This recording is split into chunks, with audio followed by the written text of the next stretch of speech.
5강에서는 모르면 100배 손해인 향후 전자책 시장 예측에 대해서 말씀드리겠습니다.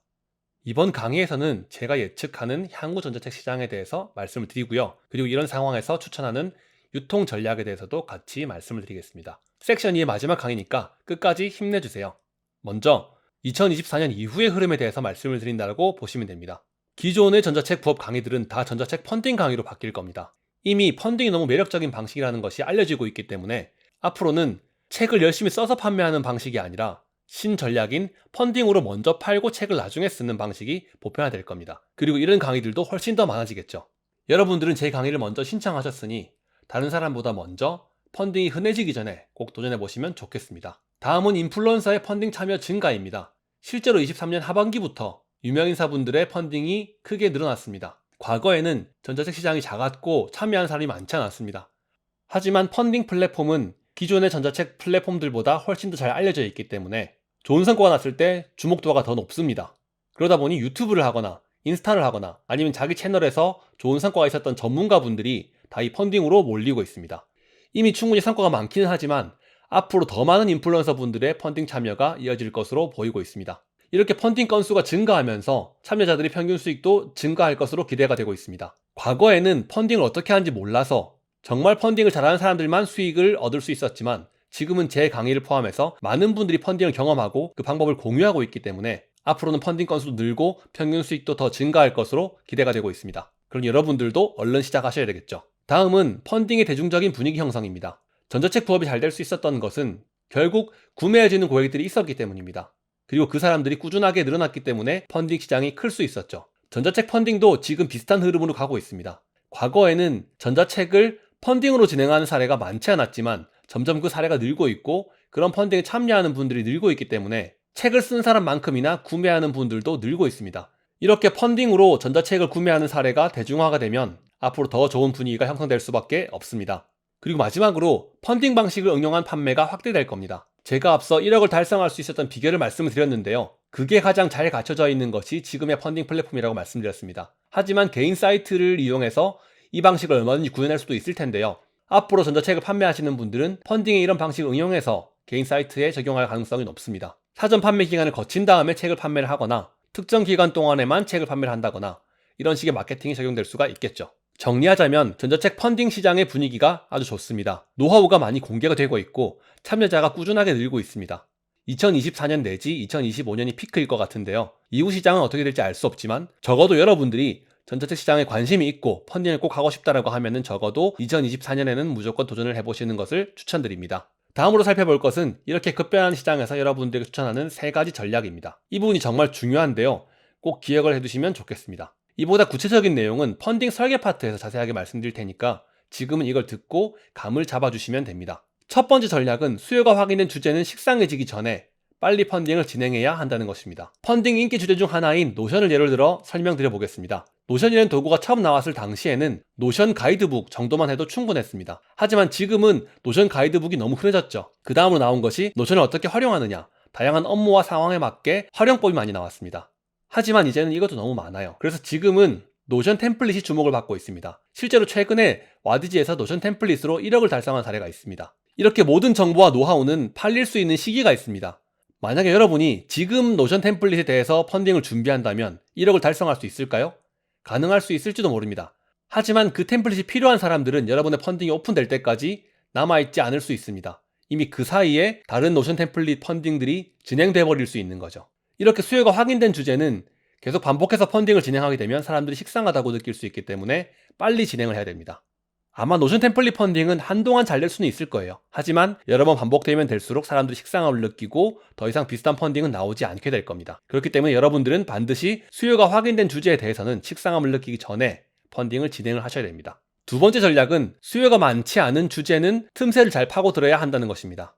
사람들 눈에 가장 잘 들어오는 것은 바로 인기 주제입니다. 잘 되는 펀딩들만 보게 되는 거죠.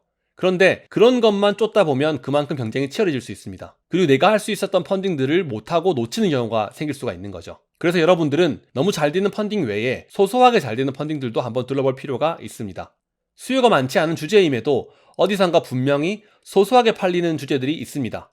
이건 펀딩 금액을 보면 알 수 있는데요. 50만 원에서 200만 원 정도의 펀딩액을 달성하는 주제들이 바로 그런 주제라고 보시면 됩니다. 이런 주제는 여러분들이 직접 찾아보지 않는 이상 눈에 띄지 않는데요. 수요가 너무 적어서 특정 사람들에게만 도움이 되기 때문에 그렇습니다. 이런 주제는 무척 다양합니다. 예를 들면 퍼스널 컬러라거나 법률 상식이라거나 집 구하는 법이라거나 이렇게 사람들이 큰 금액을 들여서 구매하진 않겠지만 누군가에게는 필요한 주제라고 볼 수 있습니다. 실제로 저는 강의를 할 때 PPT 없이 진행하는데요. 제가 60만 원을 벌었던 펀딩이 바로 PPT 없이 강의하는 법이라는 펀딩이었습니다. 이렇게 소소하게 성공한 주제를 찾아서 그걸 벤치마킹하면 여러분도 충분히 수익을 낼 수 있습니다. 만약에 여러분들이 인기 주제를 선택하기 어렵다라고 하면 처음에는 경험을 쉽게 쌓을 수 있는 바로 이런 주제를 찾아서 참고해 보시면 좋겠습니다. 마지막으로 여러분들에게 가장 추천하는 세 번째 전략을 말씀드리겠습니다. 여러분의 고객은 이미 비슷한 상품을 구매한 사람들일 겁니다. 그렇기 때문에 여러분들이 어떤 것을 만들어 판매를 한다고 하더라도 여러분의 고객은 이미 그걸 구매했을 수 있어요. 그래서 여러분들은 이미 유사한 상품을 구매한 사람들이 추가로 구매할 수 있는 상품을 기획하는 게 중요합니다. 그걸 어떻게 하느냐? 요즘 가장 많은 관심을 받고 있는 챗GPT를 예로 들어 말씀드릴게요. 챗GPT에 관한 펀딩은 100만 원대에 그친 경우도 있지만 억대가 넘어가는 경우도 있습니다. 그만큼 많은 사람들이 이 챗GPT에 관심이 있고 관련 펀딩에 참여를 했어요. 만약 여러분들이 지금 단계에서 챗GPT에 대한 책을 쓴다면 이미 그 책을 살만한 사람들은 이미 다른 펀딩을 구매해서 만족했거나 실망했을 겁니다. 여러분은 바로 그런 사람들에게 판매를 해야 돼요. 그럼 여러분이 할 수 있는 방법이 무엇이 있겠느냐? 크게 세 가지를 말씀드릴 수 있습니다. 첫째는 기존 사람들이 했던 것보다 더 좋은 챗GPT 활용법을 알려주는 겁니다. 기존의 방법은 틀렸다. 내가 지금 새로 해보니까 이게 훨씬 더 좋더라 라고 하는 여러분의 방식을 알려주는 거죠. 이건 당연히 원래 공개되었던 방식보다 여러분의 방식이 더 좋아야 됩니다. 만약 이게 어렵다면 두 번째 방식을 써볼 수 있습니다. 두 번째는 더 쉬운 챗GPT 활용법을 알려주는 겁니다. 일반적인 챗GPT 사용법이 되게 복잡하다라고 하면 여러분들은 여러분만의 연구를 통해서 가장 쉬운 방식을 연구를 하는 겁니다. 왜냐하면 사람들은 비슷한 정보를 구매를 하더라도 막상 따라하려고 하면 그 방법이 어려워서 성과를 내지 못하는 경우가 되게 많아요. 그래서 그런 점 때문에 불만을 가진 경우가 되게 많거든요. 여러분들은 초보자 입장에서 이렇게 쉽게 할 수 있는 방법들을 연구를 하고 발견하게 되면 그걸 여러분만의 노하우로 만들어서 판매를 할 수 있습니다. 이것의 다른 예가 바로 앞서 말씀드린 템플릿이죠. 노하우를 알려줬는데 못하는 사람들을 위해서 템플릿을 만들었더니 더 쉽게 할 수 있었다. 그게 바로 이런 펀딩과 관련이 있는 거죠. 마지막으로 특정 주제에 맞는 챗GPT 활용법을 알려주는 겁니다. 아마 기존에 알려드린 챗GPT 활용법들은 좀 광범위한 형태의 것들이 많았을 거예요. 여러 가지 방식에 다 적용할 수 있는 방식인 거죠. 근데 그런 방식들은 이미 너무 잘 나왔고 좋은 성과가 나온 것들이 많기 때문에 여러분은 그것과 똑같이 가시면 안 됩니다. 사람들이 그걸 비교를 해볼 거예요. 만약에 여러분들이 가위를 샀어요. 그런데 똑같은 형태의 가위를 또 사진 않겠죠. 그것과 마찬가지입니다. 그래서 여러분은 여러 가지 챗GPT 주제 중에서 하나를 정해서 그것에 집중을 해야 됩니다. 예를 들어 블로그를 잘 키우는 챗GPT 활용법이나 광고 소재를 잘 만드는 챗GPT 활용법, 이런 식으로 접근을 하는 겁니다. 이렇게 접근을 해야 기존에 비슷한 상품을 샀던 사람들도 관심을 가지고 이걸 구매할 수 있습니다. 이 점을 꼭 기억하시면서 진행을 해보시면 좋겠습니다. 이렇게 총 3가지 전략을 말씀드렸는데요. 이것을 실천하는 방법 자체가 전자책 주제 선정과 기획에 있기 때문에 이건 이후 강의에서 좀 자세하게 말씀드리도록 하겠습니다. 지금은 이런 식으로 접근해야겠다라는 생각만 머릿속에 넣어두시면 됩니다. 지금부터는 추천 유통 플랫폼에 대해서 말씀드리겠습니다. 전자책 강의를 하다 보면 정말 많은 분들이 어떤 플랫폼에서 팔아야 되느냐 이런 질문을 정말 많이 주시거든요. 제가 2016년부터 전자책을 판매를 하고 있는데 정말 많은 플랫폼이 생기고 사라졌습니다. 그래서 저는 이제 꾸준하게 운영되고 있는 플랫폼이 아니면 잘 이용하지 않습니다. 강의에서 언급도 잘 하지 않아요.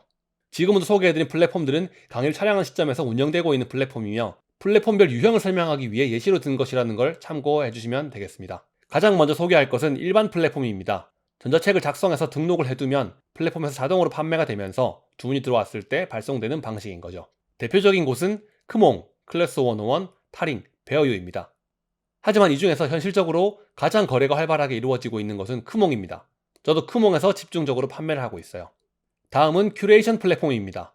앞서 소개했던 일반 플랫폼은 누구나 전자책 저자로 등록을 할 수 있습니다. 하지만 이런 큐레이션 플랫폼은 플랫폼이 저자를 선택하게 돼요. 이런 플랫폼은 저자를 직접 섭외하거나 저자로 등록을 하면 내부에서 검토를 거친 뒤에 이 책이 괜찮다라고 판단되면 그때 등록을 해주는 플랫폼들입니다. 대표적으로는 푸드프, 패스트 캠퍼스, 탑기밀 정도가 있는데요. 이런 플랫폼에 들어가 보시면 등록된 책의 개수가 상대적으로 많지가 않습니다. 바로 큐레이션을 해서 책을 등록하기 때문에 그렇다라고 보시면 됩니다. 다음은 개인 채널입니다. 개인이 만들어서 운영하는 아이맵, 스마트 스토어, 블로그 같은 채널을 말하는데요. 이건 누구나 개설해서 판매를 할 수 있습니다. 이런 채널의 장점은 내가 직접 운영한다는 것이지만 대부분의 고객들은 내가 운영하고 있는 채널을 잘 모르기 때문에 본인의 홍보 채널이 있지 않은 이상은 판매를 하기가 쉽지가 않습니다. 하지만 장기적으로 꼭 필요한 채널이기도 합니다. 마지막은 펀딩 플랫폼입니다. 펀딩 플랫폼은 텀블벅과 와디즈가 있는데요. 이외에도 다양한 펀딩 플랫폼이 있지만 실제적으로 전자책이 펀딩되는 곳은 이 두 곳밖에 없습니다. 여러분들은 이 두 플랫폼만 기억을 하시면 됩니다.